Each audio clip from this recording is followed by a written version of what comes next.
into a nice cruise here, accelerate up. Trim it out, all 2,000, let's trim it out for 95 here. We have a little, our champ is a little faster than other champs, assuming that airspeed indicator is right. We've never done one of those airspeed checks of sorts. But, it wants to go higher, so let's bring it down here, let's speed it up.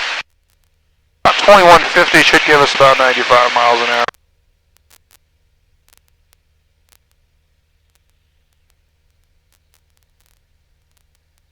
Well, I'm hands off as far as stick, and we're not getting any bank changes, so that's good.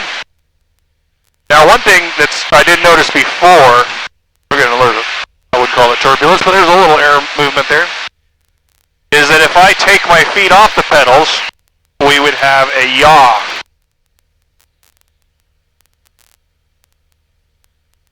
Oh, not too bad. So this is kind of the yaw we were expecting, is that it would yaw to the left. It did that before. I can't remember if it used to bank to the left too. It was actually doing a perfectly coordinated turn. So with absolutely no movement whatsoever, or no hand, my feet are off the pedals. Of course we're climbing, I could probably use our climb here. Chest traffic side 323, taxi at runway 35, Chester. No movement on the pedals, not touching the stick. It's in a very coordinated, very gentle left turn here. I'm curious what it's going to do here. Almost feels like it's leveling out.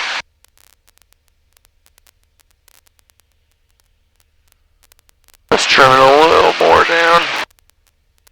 Something you can only do on a totally smooth day is mess with it this way, and just curious to see what it'll do. So we're 2100 RPM, almost 96 miles an hour, so we'll even bring it down. Now we're a true 2100. More than 2300 feet.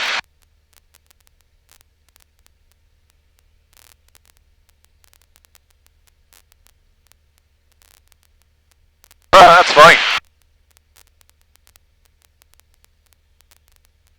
Almost like a power setting causes us to go that way. Isn't that interesting? At 2100 RPM, we're in nice, and that almost wants to turn to the right. Chest traffic SAG 323, taking the active on 35, close traffic, Chester. That's kind of fascinating. So let's bring it up just a little bit to see if my theory was correct here. We'll bring the power up just slightly. Let's see if it begins to turn to the left here again. Again, feet are on the floor, not touching the rudder pedals. Increasing the power, of course, with the trim setting, it's going to cause it to climb. Now it's probably 300 feet per minute. And that does put it in a turn.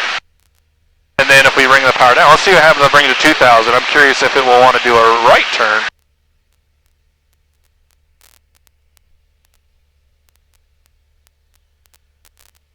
Chester traffic, chance maneuvering just 5 miles north of the airport, Chester. Now look at that. Sure enough. We're just a hair over 2000 RPM and it wants to do a right turn. Well, that's fine. You know, that's one thing we noticed when we first bought this airplane. We're coming up, not quite 2 years, but you know, a little over a year and a half.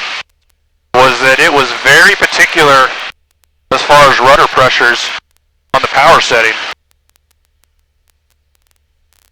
So we noticed that a lot. You know, every airplane's like that, but this one was just more so than like the Cub we were normally flying. Well, that's fascinating. I'll have to share this with our club members to have them see how that is. So, to get perfect trimmed flight, I think it's 2100. Alright, so we'll do 2100. 53, turn cross 135, Chester. And we'll see if 2100 here brings us back to level. Again, I'm not touching anything. All I've touched is power. There we go, 2100. That should lean us out a little bit here.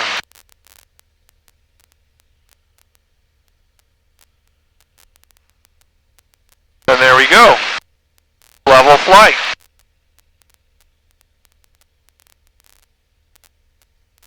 Chester Sky, traffic sky 323, turning downwind 1135, Chester. Well, I'm going to give this a good bill of health. I don't notice anything bizarre.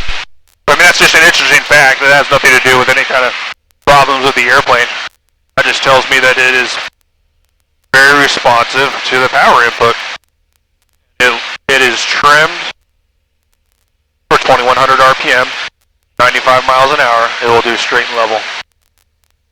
Assuming no wind and, no turbulence moving you around.